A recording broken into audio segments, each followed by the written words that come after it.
চিন্তায় পড়ে গেলাম। মায়েরা কেমন দাঁড়ে বসে বসে গল্প করছে। Good morning, welcome back to my channel একান্নবর্তী। আশা করি তোমরা সবাই খুব ভালো আছো, আমরাও ভালো আছি। আজ হচ্ছে শনিবার। এই যে সকালবেলা স্নান কমপ্লিট করেছি, দেখো এখনো চুল আঁচড়াইনি। স্নানটা কমপ্লিট করেছি, পুজো করতে বসবো। একটা ভিডিও আপলোডের ব্যাপার ছিল, সেটাকে আপলোডিং করতে গিয়ে একটুখানি সময় চলে গেছে, ওই জন্য স্নান করে ওটাকে নিয়েই পড়ে গেছিলাম, চা পর্যন্ত খাওয়া হয়নি। তো এখন একটু চা নিয়ে বসেছি। আর একটা কথা তোমাদেরকে বলি, আজকে হচ্ছে 26 তারিখ, মানে মায়ের চলে যাওয়া প্রায় 1 মাস 2 দিন হয়ে গেল। মানুষ মানে দেখো চলে গেল, 1 মাসও হয়ে গেল। এইভাবে ধরো 1 মাস হয়েছে, আস্তে আস্তে 2 মাস, 4 মাস, 1 বছর এরকম হয়ে যাবে। মানে ভাবলেও না, এখন ভাবলেও যেন কেমন লাগে যে মা চলে গেছে, মা চলে যাওয়া 1 মাস হয়ে গেছে। তো কাল রাত্রির থেকে না মনটা একটুখানি হয়ে রয়েছে, মনটা একটু খারাপ হয়ে রয়েছে।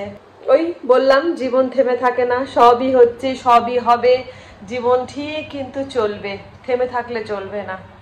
আর তার মধ্যে একটা কথা বলি, আমি আজকে আবার যাচ্ছি জামশেদপুর। আমি আর রনি যাচ্ছি এখান থেকে।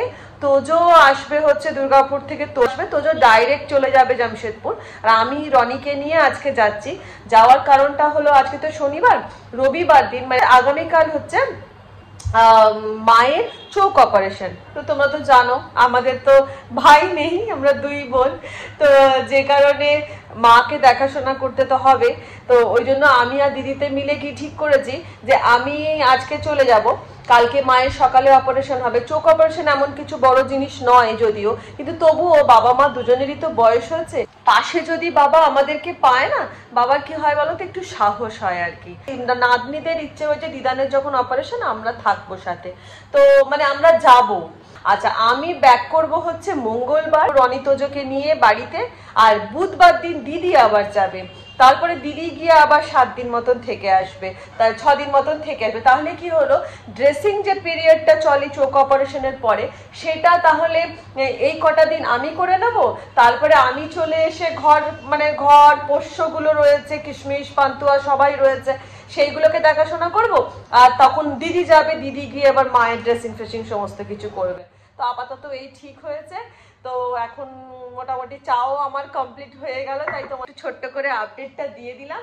তো এখন আমি যাব পুজোটা করতে।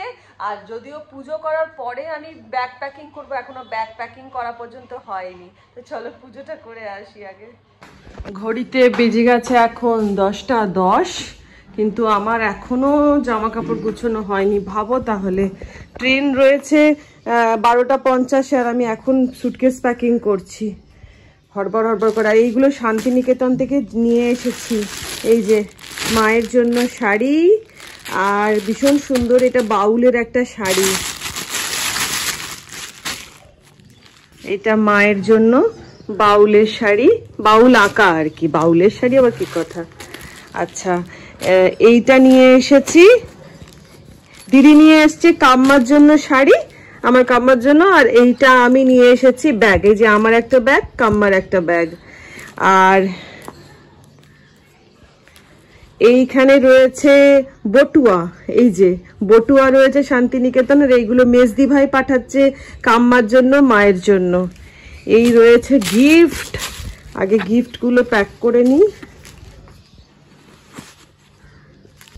নিজের জামা কাপড় সেরকম বিশেষ কিছু নিয়ে যাচ্ছি না, একখানাই নিয়ে যাচ্ছি তো 2 দিনের জন্য, জাস্ট একখানা নিয়ে চলে যাচ্ছি।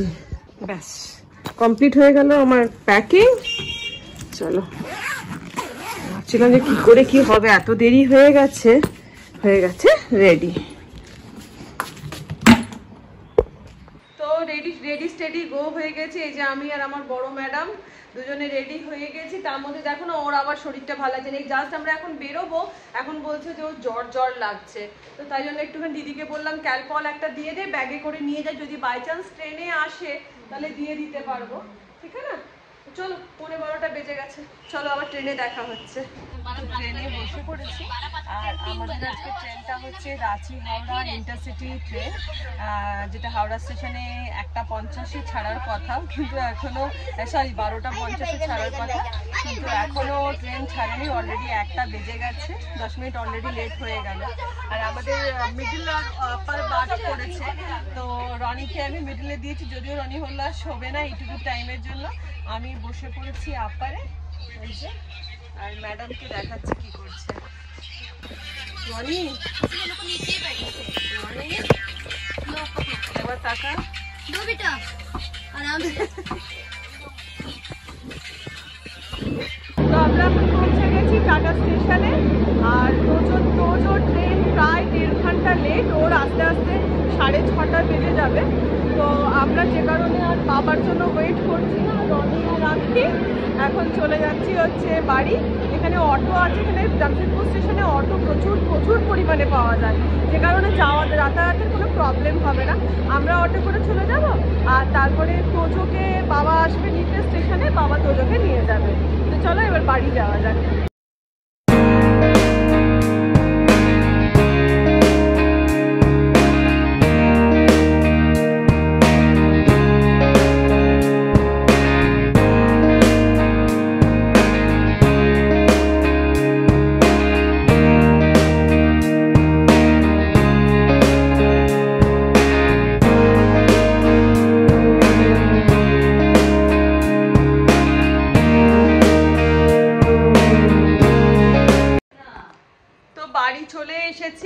বাড়ি এসে একটুখানি জাস্ট ফ্রেশ ট্রেশ হবো এবারে।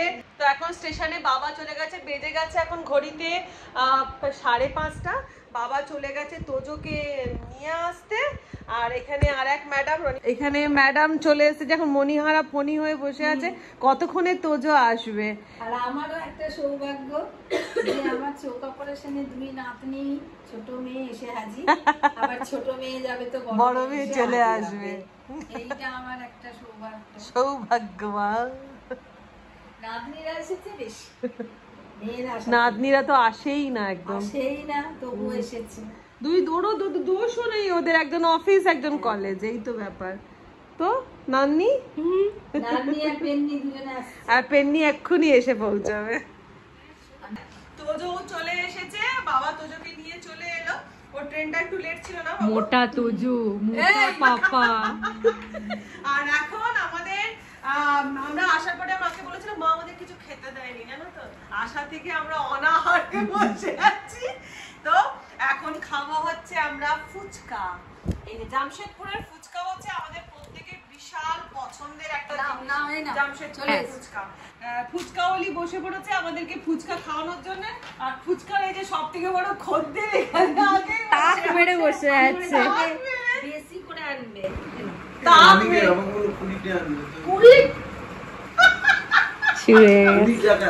এই 40 টাকা এনেছি, কত দিয়েছে কে জানে। আমি বললাম বেশি করে।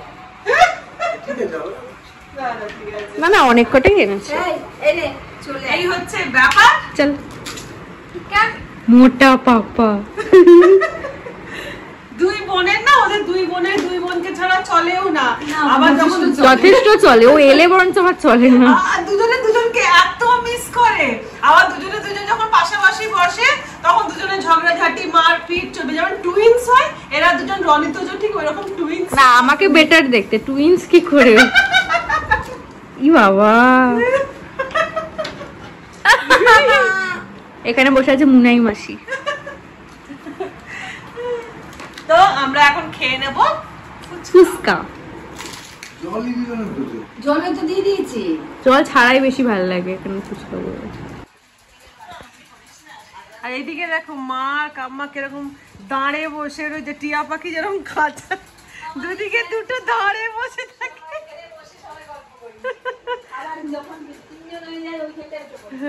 মায়েরা কিরকম দাঁড়ে বসে বসে গল্প করছে, রান্নাঘরের দাঁড় মুখোমুখি। টিয়া পাখিরা থাকে না।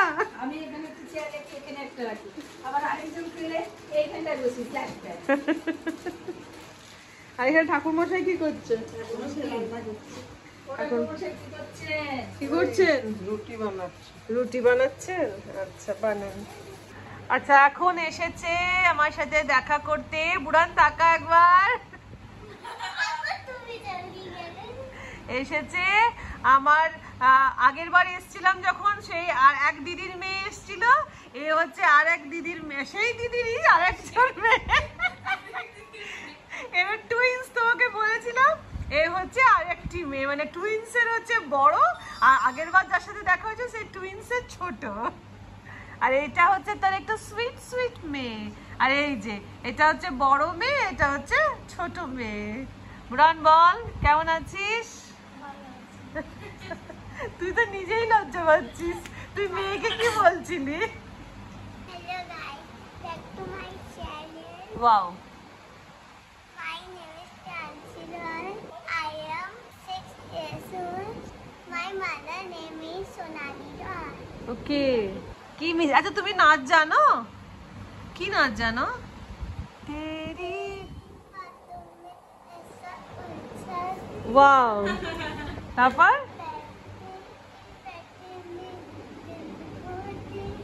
Very good very good. এখন বাবার অফিসে আমি চলে এসেছি, আর বাবা এই যে এখানে কাজ করছে। আর এইটা দেখো, এটা হচ্ছে বাবার অফিস।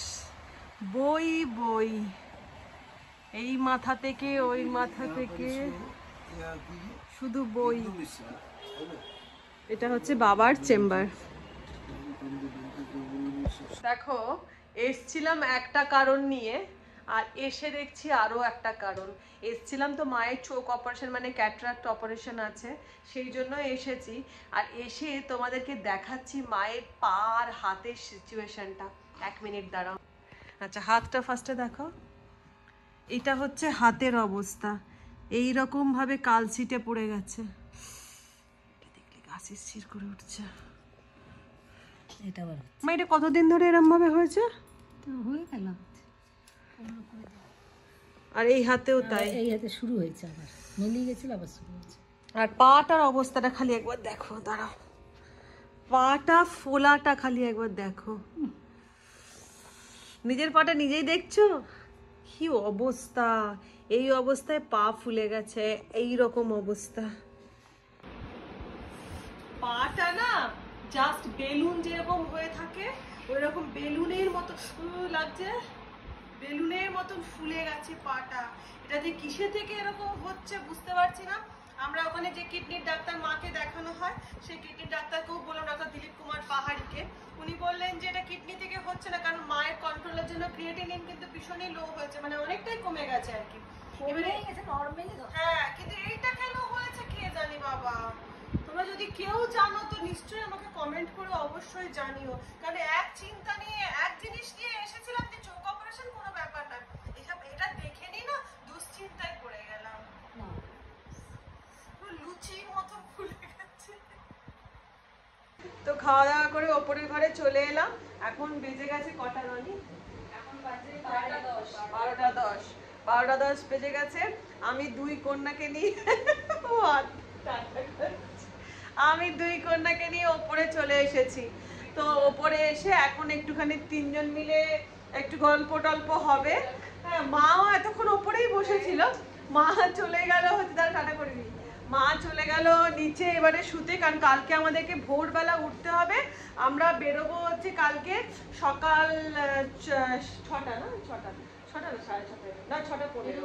হ্যাঁ 6:15 কালকে বেরোতে হবে, কারণ 6:30টার মধ্যে হসপিটালে ডাক্তার ঢুকতে বলেছে। তো এই একটা ব্যাপার। তো যাই হোক, ওই জন্য আজকে একটা ছোট্ট করে ভিডিও, জাস্ট জামশেদপুর আসলাম বা কেন আসলাম কি বৃত্তান্ত, এই আপডেটের একটা ছোট্ট করে ভিডিও। তো যাই হোক, কাল থেকে আবার মায়ের অপারেশন কিভাবে কি হলো না হলো ডিটেলস তোমাদেরকে বলবো, বা কখন কি হলো এইসব নিয়ে। তো আজকের মতন ভিডিওটা এখানে শেষ করছি। এখন 3 মূর্তি বসে এখন আমরা একটু আড্ডা দেবো। আর ভিডিও যদি পছন্দ হয়ে থাকে তোমরা সবাই একটু লাইক দিয়ে দিও, আর সবাই পাশে একটু থেকো। তাহলে আজকের মতন টাটা, ভালো থেকো, সুস্থ থেকো, অনেক অনেক অনেক আনন্দে থেকো, বাই।